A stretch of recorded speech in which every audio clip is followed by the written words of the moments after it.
Welcome to Beyond the Board. This is Rob the Gamer 115, staff member of Bingothon, and I am joined here with our normal Beyond the Board host, Pika, to talk about Amnesia the Bunker. Hello, yes, I am Pikastroff, and whilst most of the frictional games usually tend to be fairly linear games with a pretty rigid structure, Amnesia the Bunker tried to break down this formula and went for something that's a bit more open-ended, and that is part of why I was interested in it bingo-wise, which is what we'll talk about further on.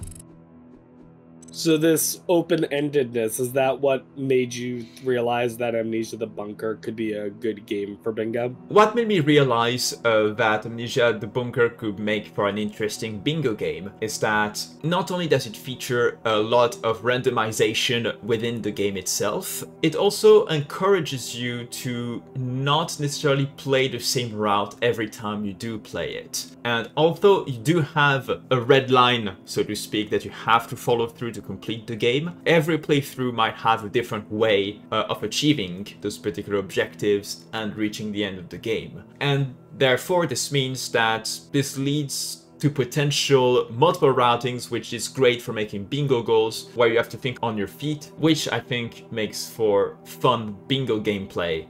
Amnesia the Bunker works in a system where the main monster of the game is not tied to scripted encounters, and instead, like, without going into detail, is basically quote-unquote free roaming around the map. And the way you interact with everything in the game is usually based on very conscious decisions about the amount of time you need to walk, the noise you make, the supplies you must get, and that sort of mindset then goes hand in hand with why it makes for a great bingo game, because you already have to take into account an element of risk-taking that's already present casually, and now you have to take into account, on top of just being able to survive what you want to do, the element of, is this gonna help me get a goal or not? So when you're playing the game through casually, how does the game normally progress? As a World War I French soldier dropped in the eponymous bunker, alone in the dark with a mysterious monster, your objective is to basically blow up the exit, and you have to collect certain items such as dynamite, detonator, etc, through the entire bunker so you can blow up the exit and save your life.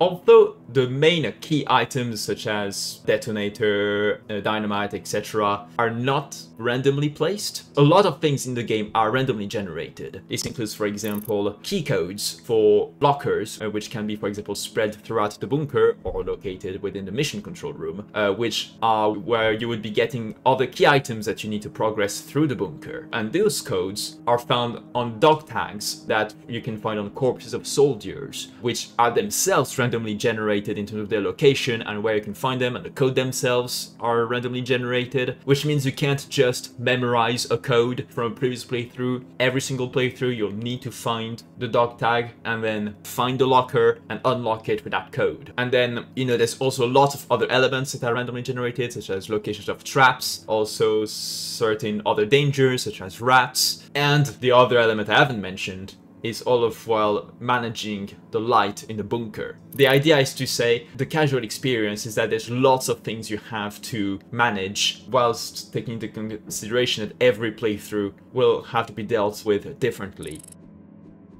So how much of the bunker do you end up exploring during a normal bingo run? I would say most of it. So to give a bit of an explanation as to how the layout of the bunker looks like, you have the central bunker, which is basically the hub. You've got the soldier quarters, you've got the prison, you've got maintenance, and you've got the arsenal. You've also got another area called the Roman tunnels as well, which you access via the arsenal. So those are the total areas that exist in the bunker, and I would say that in the context of bingo, you're likely to visit most of them at least once, except maybe for the Roman tunnels, unless you have specific goals that require you to go there.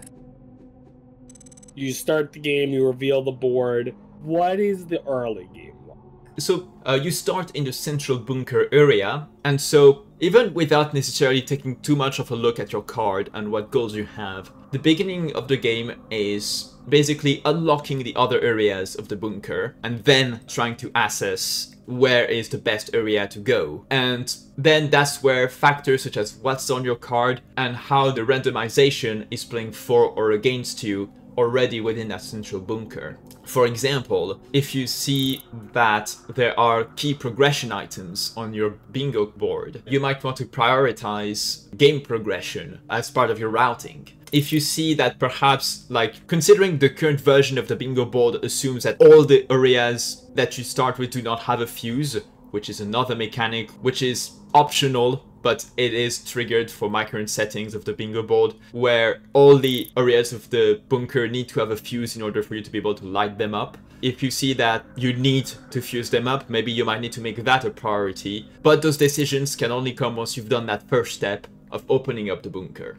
And so that's where, for example, if you know if you speedrun strats, that can be useful, but even casually, those steps can be done in a somewhat consistent way. So something to consider is once again that your first playthrough of Amnesia the Bunker, you won't play with custom settings, but for the sake of bingo, I usually tend to play with custom settings, and I usually make it so there's some extra difficult settings. Those extra difficult settings include the randomization of lockers and where they are, because I mentioned earlier that usually the lockers tend to be all located within the mission control room, which is in the central bunker, but in the bingo, or at least in the settings I usually use for bingo, I usually triggered the option so that they can be randomly located anywhere within the bunker. And considering those lockers will contain certain key items that you need to progress, the randomization aspect of that can really make or break your bingo route, because if you know that you need an item that you know is meant to be in a locker, then you need to make finding that locker a priority in your routing.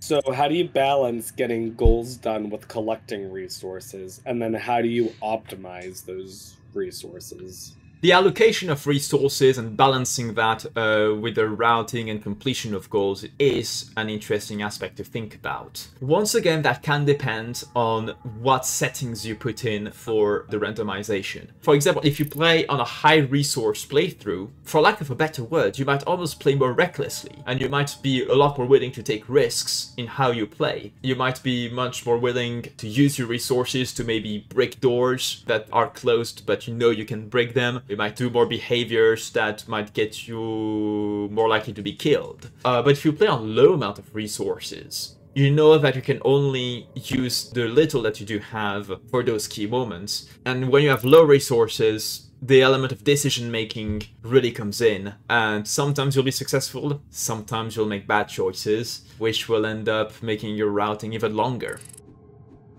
So can you describe the process of creating the bingo board?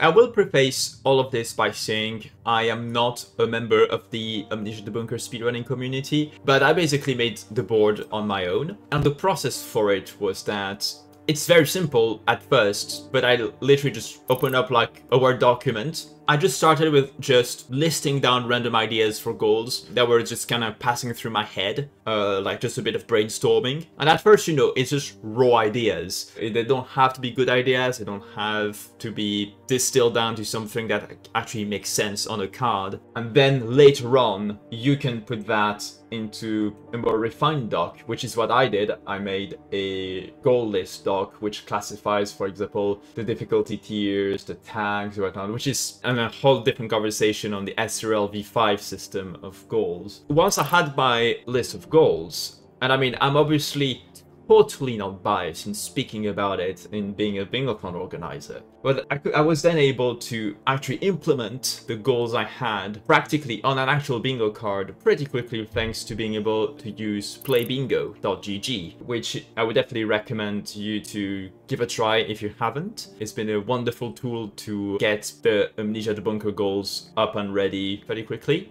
No matter what the genre is, if there's a game you like, it's always worth just having a little think about whether you might want to see a bingo card for it. But If you're interested in creating a bingo board for any game, I would recommend that you hop onto playbingo.gg. You don't even need to go into the complexities of, for example, creating a bingo board that uses, for example, the SRL v5 generation. If all you want is to start off with a simple list that generates a board out of a list unsorted, then you can do that very quickly. And considering how quickly I managed to get Amnesia the Bunker up and ready on the website, I'm sure anyone can do it as well.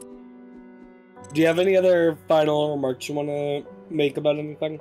If you are somehow unfortunate enough to try my bingo of Amnesia the Bunker and you somehow manage to get a card going whilst playing, feel free to reach out to me in whichever way. The current variant of the board that exists on playbingo.gg only requires casual knowledge of the game. Even if you've never speedrun it or ever even watched a speedrun, if you've just played the game casually, that's more than enough. I do admit at the moment that the card is not necessarily balanced for all difficulty settings that you might put, and if I had the time for it, I'd be happy to make variants for that. If you want to help develop it further, I'd be happy to chat about it. And yeah, play more bingo, play Amnesia, and just have fun.